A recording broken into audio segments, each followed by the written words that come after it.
All right, so welcome to another session. Oh, that looks like Pat's there. Yay! Yeah.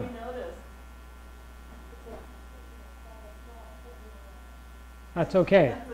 Yeah, because we're going into the fall, we're going to review a lot of the standing and quiet Gong, and that's kind of the sessions we're going into for the winter. Hail, hail, the gang's all here. Should we start again? No. So the reading today is non-interference. And the idea is twofold. There's two real reasons for non-interference. One of them is because the season is changing, we shouldn't try to keep pressing for summer, right? We shouldn't keep trying to pressing forward, or go, go, go. It's like no. It's don't interfere with the change. Let it just go.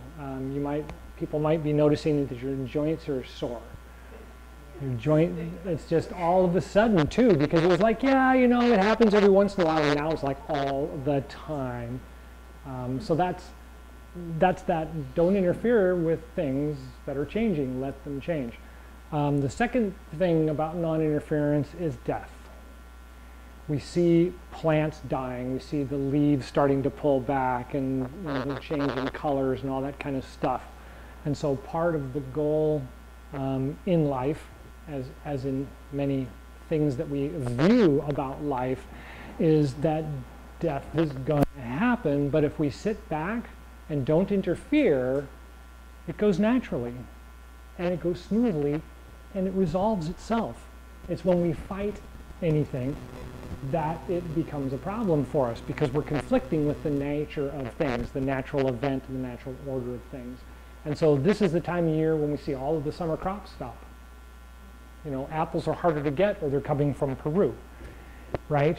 Veggies start thinning out, and we start seeing less and less of them, but more and more of the winter vegetables. So the fall and the winter vegetables start coming around. The squashes are going to come around. Well, the melons are going away, right?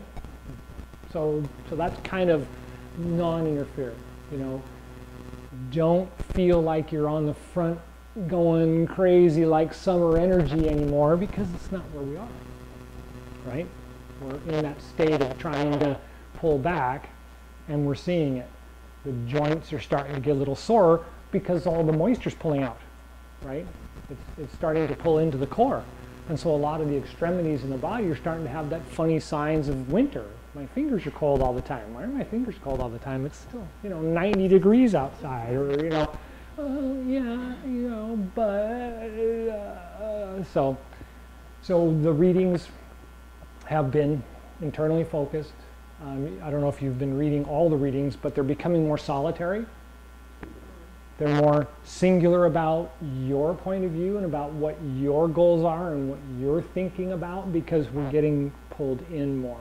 There's a lot less of the gregariousness of summer is happening, although there'll be a couple readings coming up about the reasons to celebrate fall, the reasons to celebrate before winter. It's like there's this group that happens just before then. I used to call it's kind of the Indian summer of the spirit, right? It's that last warm hurrah before you close the doors and shut the shutters and start the fire and try to keep everything just warm for the winter. But different societies see it differently, and so I just pull that one out, and it's my common go-to statement for where that last kind of socialness happens before it starts to really pull in. So any other thoughts about the reading? So part of the things that go on with the Chi at this time of year, besides the fact that it's pulling in and we can feel everything's kind of settling down and pulling in, is that direction is really, really important, because it becomes very apparent. When summer was here, energy was everywhere. It didn't matter which way you were facing. Energy, energy, energy, energy. I mean, the Chi was just everywhere. Well, now it's like first thing in the morning, face the east. Last thing at night, face the west. Anytime during the day, face, because we're in the northern hemisphere, face south, right? So you're following the sun. There's the sun comes up, it's noon, the sun goes down, it's evening, right? Follow the sun, because that's really the energy cycle of life, is following the sun. And then as we get into winter, it changes again. But right now, it's just that center. If you have an herbalist or you have an acupuncturist and they tell you, hey, tomorrow or for the next week at 9 o'clock in the morning, face northeast. Great, right? Because there's specific channels in the body, and those specific channels follow specific openings and closings through the chi cycle. And so for me, this morning, it was 9 o'clock in the morning and 9 o'clock tonight, and they're both east. But that's because of the organ I'm working on. I'm working on my large intestine. That channel is open today, 9 and 9, facing east. That's where the cycle is, right? Yesterday, it was 11 o'clock and it was northeast. Because they change, just like everything else, you know? And so it's this whole, you know, reading the stones or, you know, reading the tarot cards or whatever. It's always changing. One of Lu Ming's favorite discussions was going to see a geomancer in China, and he was visiting the geomancer, and he said, I'd like to learn from you. And of course, he speaks the language very clearly, so he's just using English. He says, I want to learn from you. This is what I've done. This is who I've studied with. This is what I do. And he's, you know, going like this, and the guy's sitting there looking at him, waiting for him to stop. And when he stops, he says, drink tea. Okay. So he goes off to the front waiting room, essentially, and has a cup of tea. And then he comes back 10, 15 minutes later and says, you know, has a cup of tea, and he's sitting in front of the guy saying, I'd like to learn from you. He goes, okay, now's good. So what was different 15 minutes ago, right? Well, that was part of the discussion that the guy was trying to have with him, is the opportunities for an open conversation flow like the chi flows. And it changes every 15 minutes. And so 15 minutes, no, now it's not good. 15 minutes, no, now it's not good. 15 minutes, okay, now it's good. Okay, good. You know, so sometimes we really, really have to pay attention to notice the cycle changes, unless somebody's given you a sheet and says, okay, at this time you have a meeting, and at this time you have a, you know. So I could go on, because there's some great discussions about how that works, but what we want to talk about today is the condensing chi in the body. So we've moved from the summer with great big swaggering Tai Chi moves, you know, to this very, very simple, everything's inside, and all we're doing is we're kind of moving it like a bucket of water, right? We're just kind of moving it a little bit and then trying to get it to come out, and then moving it a little bit and trying to get it to come out, because it's going to be a lot slower to the extremities now because of where we are in the season. So a lot of the exercises we're going to be doing throughout the winter, which is quite common, is a lot more of the quiet Gong, a lot more explanation about things, a lot more talk about, do you feel the energy moving? Can you sense this? Can you sense that? Because in the summer, it's like it's everywhere. Of course you can sense it. You know, it's just crazy out there. But now we're getting to the point where it's becoming more and more prevalent to say, oh, right there. Oh, and now it's gone. Oh, okay. 15 minutes, it'll be back, you know. Right? Okay. So we're going to start off with just some quiet Gong. Yes, sorry. So when you're saying, oh, at 11 o'clock, you stop, you work on your intestine for yourself, whatever the organ is. Uh-huh. So what do you do? Chi Gung or Ne Gong. So you're actually So, facing there and and you're just breathing. You've shut off interference, and you're allowing the energy to affect you, right? So that's part of Ne Gong, right? Zen is just sitting there quiet, waiting, just sitting there quiet, waiting. You don't have to focus on anything, you don't have to think of anything except breathe, right? That's the great Ne Gong thing, is like, what are you supposed to be doing? Just breathe. What do I do? Focus, just breathe. But what about just breathe, right? That's Neigong, right? Drink tea. A little, Remember that one. a little green tea, yeah. Not 9 or 10 cups. Okay. Okay. So it's just quiet standing gong. So this is also called Neigong because it really doesn't have any movement. It's not supposed to have any movement. It's just quiet standing. We can do it sitting, lying down.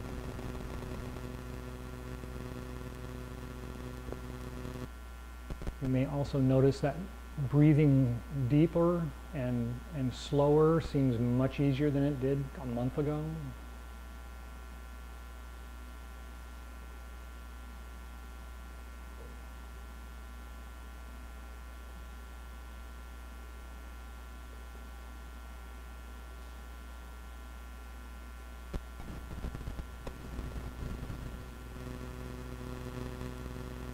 After you've taken a couple of breaths and let the body calm down, remind yourself of the spine.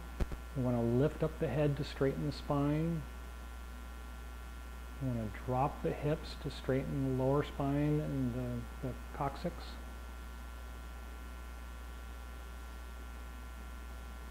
Pull in the chin just a little bit to raise the back of the neck and the head so that the spine is straight. Clear, let the energy fill in the spaces around it.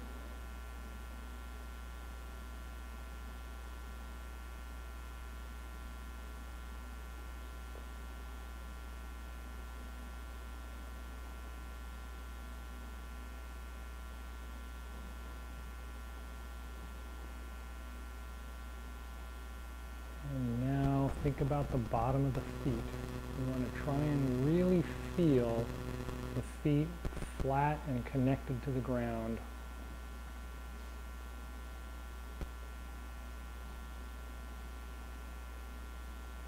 If you feel a little tingling in the bottom of the feet, don't worry about it. Just think about the skin and think about it touching the ground. As much of the foot as you can. Just let it soften and sink into the ground.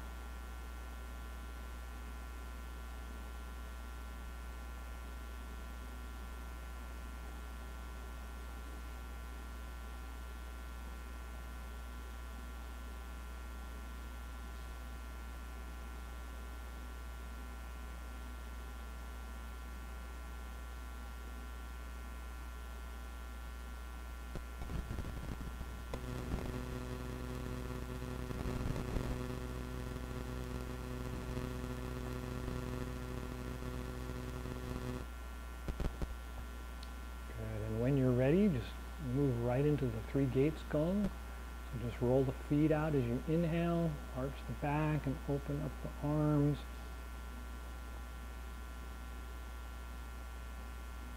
And when you're ready, exhale, bring the arms back in, tuck in the hips a little and roll the feet in.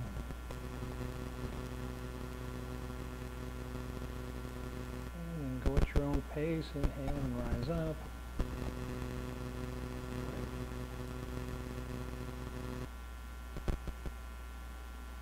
And exhale and shrink down a little, bring the arms, legs, hips.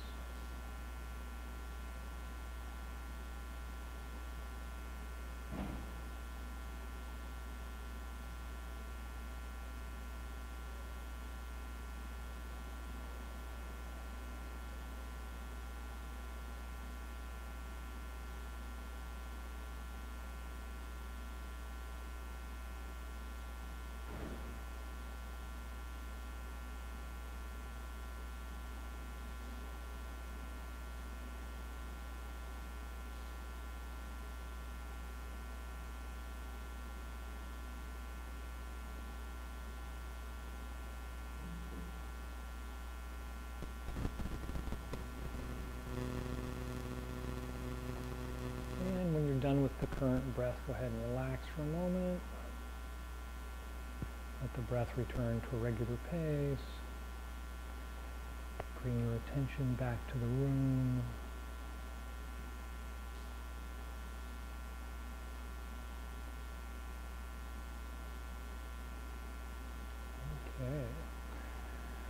So the simple practice of Chi Gung helps to calm the jittery mind, smooth the nerves, and help the digestion, ironically enough. One of the things that we constantly notice in the change from summer to winter is our ocular senses. So people notice things very clearly in the summer. Colors are vibrant, activity is easily followed, but as we move into fall and winter, we get gray days. Not on the outside, but on the inside. And so we start kind of seeing things as a little more blurry. Fast action kind of goes by and it was like, what was that? Right? So we want to use that and recognize that. And so try not to be as, what? Visually active. My therapist calls it something else. I can't remember it right off the top of my head now. I had it there just a second ago. But that whole idea of, right, winds you up at this time of year, and it's not good for the nervous system. And so it's much more therapeutic, right? I'm moving the whole thing and trying to work with that instead of, right? And you get that feeling when you do it. You know, it's like not good for the heart, not good for the nervous system. And the ocular nerve, I don't know if anybody's studied the brain very much, but the portion of the brain is like a third of our brain is the optic nerve center. It's huge, right? And so the effects that we get from our eyes and the influence it has on the way we feel is pretty big. I mean, if it's that big a piece, then it's affecting a lot of stuff, right? And so it's really good this time of year, if you meditate with your eyes open, to meditate with your eyes closed.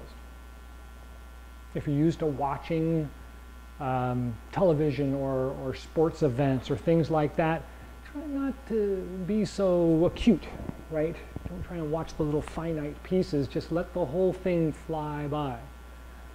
This is a great time, as with spring, to sit back on a hill, non-interfere, and just watch the big picture, right? And let the big picture be okay.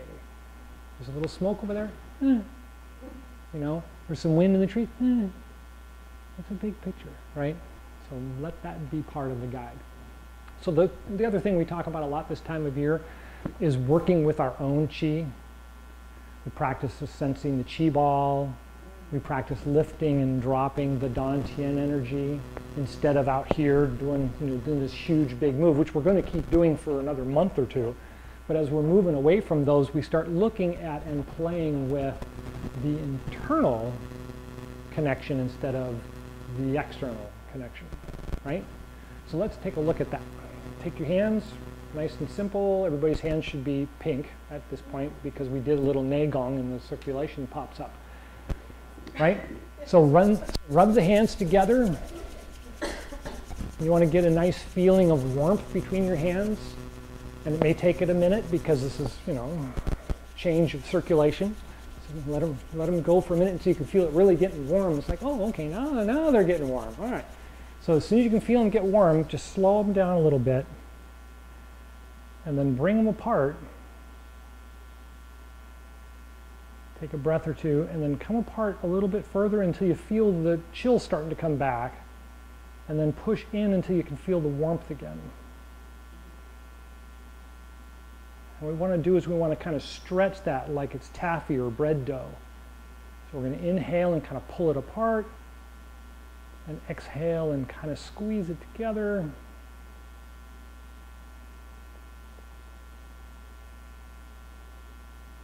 You may notice that you can get it further and further apart the more you practice this exercise. And so just kind of let that get bigger. It doesn't have to get very big.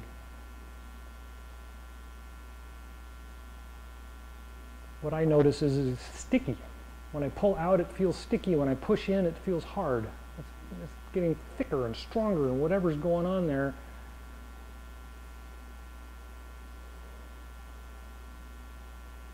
So this is the exercise that you should do before you do this meditation. And we haven't gone this far yet because this is more advanced. This is holding the urn, and it's done like this by most of the martial artists and or the advanced monks. But it's holding the urn, and the idea behind it, instead of being like this and being in the sheath of energy that's around the body, we're actually building up a